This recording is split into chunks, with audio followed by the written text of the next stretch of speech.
AITA for canceling our wedding after my fiancé said something disgusting about my little brother?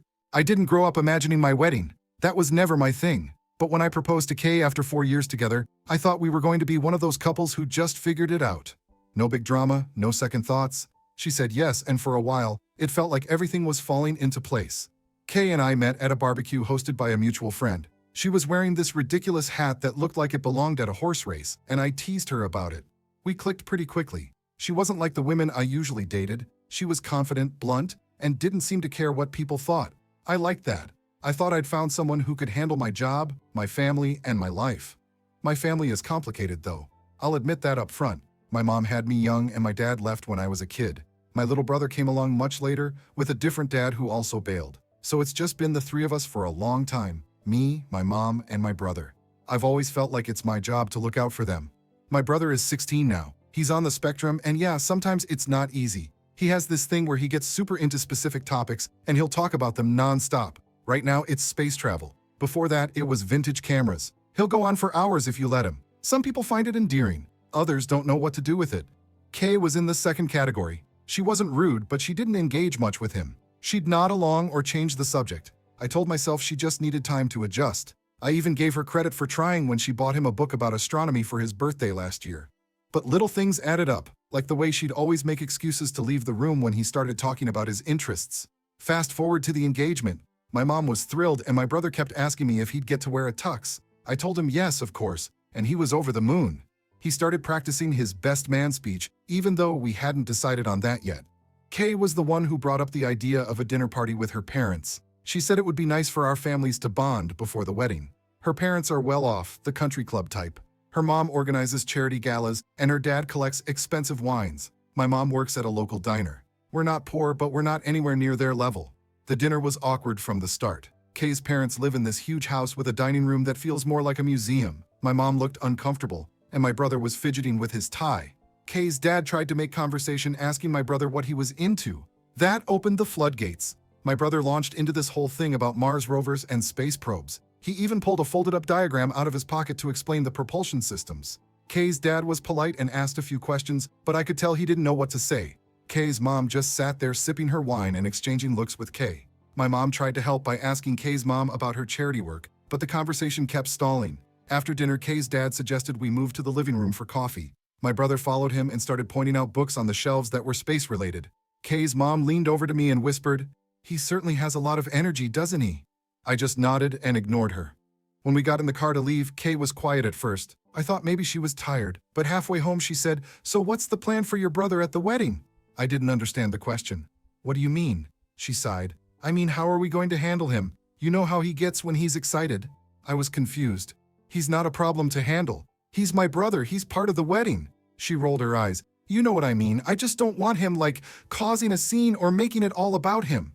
That's when I started getting angry. "What the hell are you talking about? He's not going to cause a scene. He's a 16-year-old kid, not a toddler." She crossed her arms. "I'm just saying it's a big day and I want it to go smoothly. You know how he can get. What if he has one of his moments?" I pulled the car over. I wasn't about to keep driving while we had this conversation. "Moments? You mean when he gets excited about something he loves? That's what you're worried about?" She looked at me like I was the crazy one. "I'm not saying he shouldn't be there. I'm just asking if there's a way to make sure he doesn't draw too much attention." I stared at her for a second, trying to figure out if I was hearing her right. "Draw too much attention? Are you serious? He's my brother, not some random guest. If you can't accept him as he is, maybe you shouldn't be marrying me," she scoffed. "That's not fair. I'm just being realistic. It's not like I hate him. I'm just trying to make sure the wedding is perfect." I told her to get out of the car. She refused at first, saying I was overreacting. I said if she didn't get out, I'd call her dad to come pick her up. She finally got out and slammed the door. I sat there for a minute, trying to process what just happened. Then I drove home, alone, wondering if I'd just dodged a bullet or made the biggest mistake of my life. The next morning, I woke up to my phone buzzing non-stop. I ignored it at first because I knew it was going to be Kay. When I finally checked, there were 12 missed calls and over 30 texts. Most of them were long paragraphs about how I had blown things out of proportion and acted immaturely. She ended a few messages with, "We need to talk about this in person. Stop avoiding me." I thought about responding, but I didn't know what to say. I needed time to think. Before I could even process it, my mom called. She asked if everything was okay because Kay's mom had called her. Apparently, Kay had gone straight to her parents' house after I made her get out of the car. Her mom wasted no time telling mine that I was being unreasonable and had caused a scene. My mom didn't press me for details, but I could tell she was worried. "Is the wedding still happening?" she asked. I told her I wasn't sure yet and that I needed space to figure things out. She let it go, but I could tell she wanted to say more. Later that afternoon, Kay showed up at my apartment unannounced. I didn't hear her knock at first, so she just let herself in with the spare key. She walked into the living room like nothing had happened, holding a coffee for me and one for herself. "We need to talk," she said. I told her I wasn't ready to talk yet, but she ignored me and sat down on the couch. She started explaining herself before I could say anything. "I think you misunderstood me last night. I wasn't saying your brother shouldn't be there. I just think we need to set some boundaries so the day goes smoothly." "Boundaries?" I asked. "What kind of boundaries?" She launched into this whole thing about how weddings are stressful and how even neurotypical people sometimes act out during big events. She kept using words like realistic and practical, but it was clear she didn't want my brother to have a major role in the wedding. "What do you expect me to do? Tell him to stay home? Tell him he's not important enough to be part of my wedding?" She sighed and said, "You're twisting my words. I never said that. But maybe he doesn't need to be front and center. He can still come to the ceremony, but maybe we skip giving him a big role." "Skip giving him a big role? He's my brother. Of course he's going to have a role," I said. "You don't get to decide how much he matters to me." She tried to backtrack, saying she didn't mean it like that, but I wasn't interested in hearing more. I told her she needed to leave so I could think. She got mad and threw the coffee she'd brought onto the counter before storming out. I thought that would be the end of it for the day, but I was wrong. Not even an hour later, her dad called me. He started off calm, asking if we could meet to work this out. When I said no, he shifted gears. "Look, I know you've been through a lot with your family, but you can't let this one thing ruin your future. Kay is under a lot of stress, and she didn't mean anything by it." I told him I didn't appreciate him downplaying what she said. "It's not about stress. It's about how she sees my brother. If she can't respect him, then she doesn't respect me." Her dad didn't like that answer. He said, "You're being dramatic. Do you know how hard she's worked to plan this wedding? You're throwing it all away over a misunderstanding." I hung up on him. The next day, things got even worse. Kay's mom called my mom again, and this time she wasn't subtle. She told my mom that my brother's behavior was a concern and that Kay was just trying to make sure the wedding went off without a hitch. My mom lost it. She called me right after and told me everything. "What's going on? Are they seriously trying to exclude your brother?" she asked. I told her I didn't know what was going to happen yet, but I was leaning toward canceling the whole thing. My mom said she'd support whatever decision I made, but I could tell she was hurt. By the evening, I was done trying to keep things private. I texted Kay and told her the wedding was off. I said I couldn't marry someone who didn't accept my family and that we were done. Her response was immediate. "You're being insane. Call me." I didn't. Instead, I called the venue and told them to cancel the date. I also started making calls to vendors. It was humiliating, explaining to strangers that the wedding wasn't happening anymore. Some of them tried to be sympathetic, but I didn't want their pity. I expected Kay to come by again or call nonstop, but instead her parents started reaching out to more of my family. They told anyone who would listen that I was unstable and panicking under pressure. By the end of the day, I had 3 cousins and 2 uncles texting me asking what was going on. Every time I thought things couldn't get worse, Kay found a new way to push. After I canceled the wedding, it felt like the floodgates opened. Word spread fast and not in a good way. Kay's family was furious, but instead of talking to me, they started going through my family to try to twist the story. Her mom called my aunt to say I was unstable and overreacting because of childhood baggage. My aunt called me after that saying, "You really threw a grenade in this whole thing, huh?" I asked her what she meant, and she said Kay's mom made it sound like I had some kind of mental breakdown over a minor disagreement. I told her what actually happened. She paused for a minute and said, "Well, if that's true, I don't blame you, but you better brace yourself. They're going to spin this however they can." My cousins started texting me next. One of them said, "I heard you canceled everything because of something your brother did?" That one pissed me off the most. My brother didn't do anything. The fact that Kay's family was trying to blame him just showed how low they were willing to go. Meanwhile, my mom was stuck in the middle. She kept calling me to update me on the latest bullshit Kay's family was spreading. "They're telling people you don't want to get married because you're scared of commitment," she said. I told them that's nonsense, but they don't want to listen. At one point, my mom asked me if I thought there was any chance of fixing things. "You were with her for 5 years, she said. "Is there really no way to work it out?" I told her there wasn't. It's not about the wedding anymore. It's about how she sees him. If she can't love my family, she doesn't love me. My mom didn't argue with that, but I could tell she was upset. She's the kind of person who hates conflict, and now she was stuck in the middle of a full-blown war. Things got worse when Kay's dad started calling my brother's school. He wanted to confirm some details about my brother's behavior. He claimed he was doing it because he was concerned about my brother's ability to handle big social events. The principal called my mom, confused about why some random guy was asking questions. My mom went ballistic. She called Kay's dad and told him to back off, but he refused to apologize. He said, "I was just trying to help. If your son's going to be at the wedding, we need to know what we're dealing with." My mom told him there wasn't going to be a wedding anymore and hung up on him. After that, I called Kay directly. I told her if her family didn't stop dragging my brother into this, there were going to be problems. She acted surprised, like she didn't know anything about it. "I never told them to call the school," she said. "They're just worried about me. You can't blame them for that." "Worried about you? They're harassing my family because of something you started," I said. She got defensive and said, "This is why I didn't want to talk to you. You're so emotional right now. You're not thinking straight." I hung up on her before I said something I'd regret. The next day, my brother started asking questions. He could tell something was wrong even if no one told him directly. He asked me why Kay didn't want to marry me anymore. That hit me hard. I told him it wasn't his fault and that sometimes people just aren't meant to be together.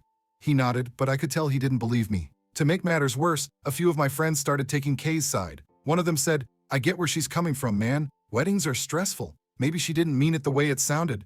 "Even if she didn't, she still said it," I told him. "And she hasn't apologized. She's doubling down and making excuses." He shrugged and said, "I just think it's sad you're throwing away your whole relationship over something like this." Hearing that made me question myself. I started wondering if I had overreacted. Maybe I should have handled it differently. Maybe I should have given her a chance to make it right. But then I thought about what she said in the car, and I knew I couldn't marry someone who saw my brother as a burden. By the end of the week, I was exhausted. I hadn't slept much and my phone hadn't stopped buzzing. Kay's family was still calling mine and my mom was starting to crack under the pressure. "I can't deal with this anymore," she said. "They won't leave me alone. Can you do something to make them stop?" I didn't know what to say. I couldn't control what Kay's family did, and I wasn't about to apologize just to make them go away. Instead, I called the venue and the vendors again to confirm the wedding was officially canceled. That only pissed off Kay's family more. A few days later, Kay showed up at my apartment again. This time, she brought a letter she had written. She handed it to me and said, "I hope you'll at least read this." Then she left without saying another word. I didn't open it right away. I left it sitting on the counter for hours, wondering what she could possibly say that would make any of this better. When I finally read it, it was just more of the same. She said she was sorry if I felt hurt by her words, but she still believed she was right to bring up her concerns. She called it an honest conversation that got out of hand, and said she hoped we could find a way to move past it. I didn't respond. I didn't see the point. Kay came back to my apartment a few days after dropping off her letter. This time she didn't knock. She used her key again, walked in, and stood in the middle of the living room like she was daring me to throw her out. "We're not ending this like this," she said. I told her we already had. I told her the wedding was canceled, the vendors knew, and there was nothing left to talk about. She shook her head and said, "You're making a huge mistake." She sat down, pulled out a notepad, and started listing off what she called reasonable compromises. She wanted my brother to come to the wedding but stay in the back row during the ceremony. She suggested that he skip the photos entirely and sit at a quiet table during the reception. "That way, everyone gets what they want," she said. I stared at her, not saying anything, while she kept talking. She was going on about how these changes were for the best and how no one would get hurt. When she finally stopped, I told her none of this was about what I wanted or what was best for anyone. "This is about you wanting to control everything, even if it means excluding my brother," I said. She rolled her eyes, closed her notebook, and started pacing. "You're not even trying to see it from my side. Do you have any idea how much pressure I'm under? Do you have any idea how hard I've worked to make this wedding perfect? I'm not saying your brother isn't important, but he's not the center of this." I told her she wasn't listening. I told her it wasn't about making him the center of anything. It was about the fact that she didn't see him as an equal part of the family. I asked her if she would be okay with someone treating one of her siblings like that.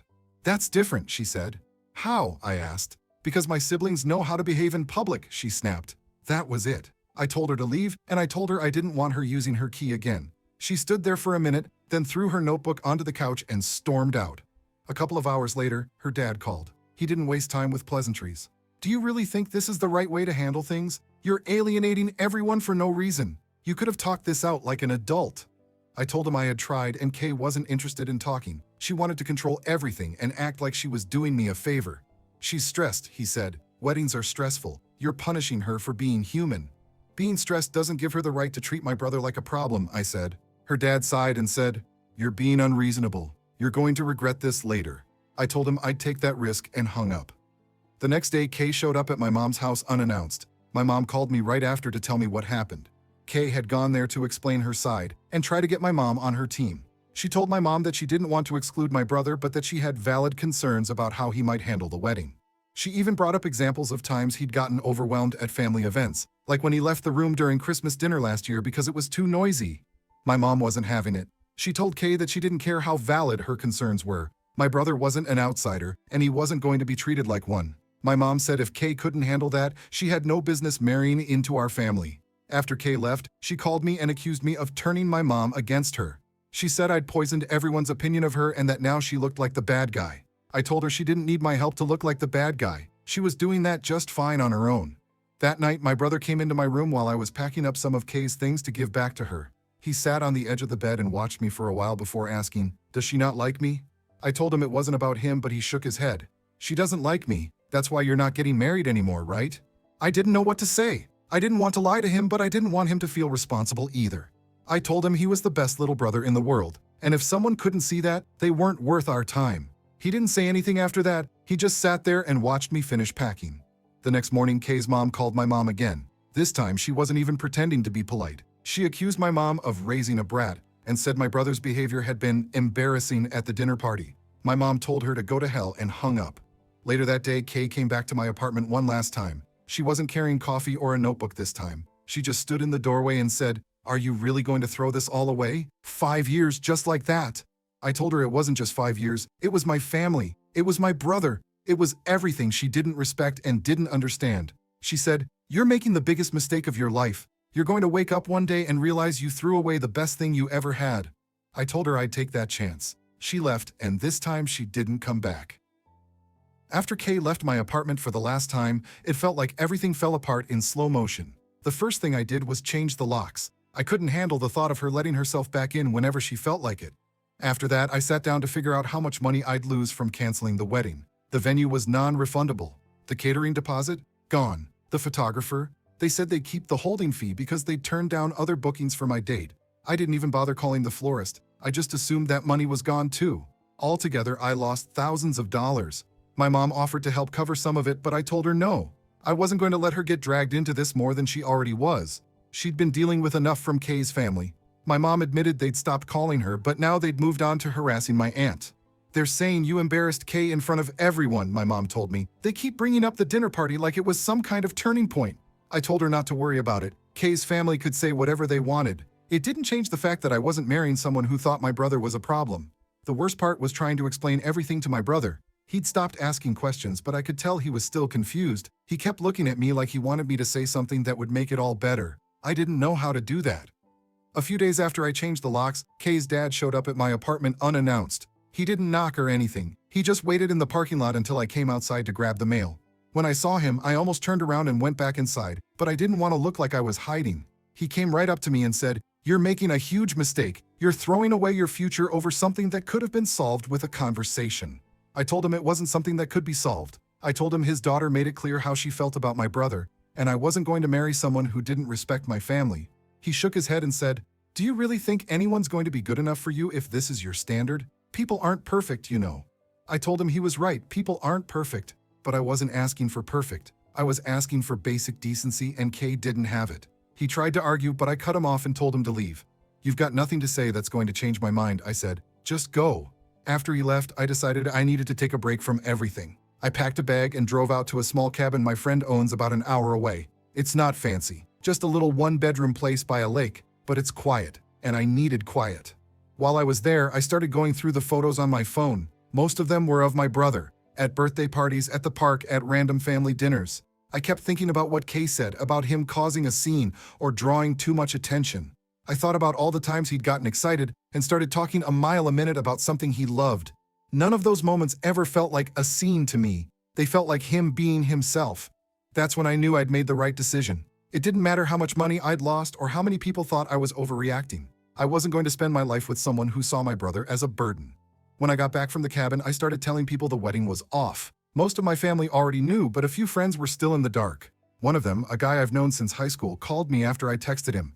"Man, what happened?" he asked. "I thought you and Kay were solid." I told him the whole story, from the dinner party to the argument in the car to her showing up at my apartment with her compromises. He didn't say much while I was talking, but when I finished, he let out a low whistle and said, "Damn, that's messed up." Then he added, "You did the right thing though. If she can't love your family, she doesn't love you." Not everyone was that understanding. Another friend, someone I used to work with, called me a few days later and said, "So you're just done? Just like that? 5 years down the drain?" I told him it wasn't just like that. It was 5 years of thinking I knew someone, only to find out I didn't. He said, "Well, I hope you don't regret it later. It's not easy starting over at your age."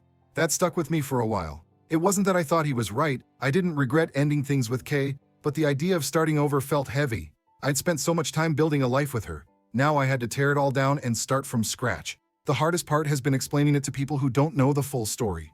Every time someone asks me why the wedding's off, I have to decide how much to tell them. Do I keep it vague or do I tell them everything? Most of the time I just say, "We weren't on the same page." That usually ends the conversation. But the truth is, it's more than that. It's not just that we weren't on the same page, it's that we weren't even reading the same book. Commenter 1. What she said about your brother is vile. If she's willing to treat him like that now, how would she act if you had kids who were neurodivergent? OP's reply. Exactly what I was thinking. If she can't handle my brother, how would she handle her own kid if they weren't perfect? I couldn't take that risk. Commenter 2. Her family is just enabling her shitty behavior. Good for you for standing up for your brother. OP's reply. Her family's been making excuses for her since day one. I should have seen this coming. Commenter 3. Canceling the wedding sucks, but it's better than marrying someone who doesn't respect your family. You did the right thing. OP's reply. I know deep down it's the right choice, but damn, it hurts. Thanks for the support. Thanks for watching. If you liked the story, hit subscribe. See you in the next one.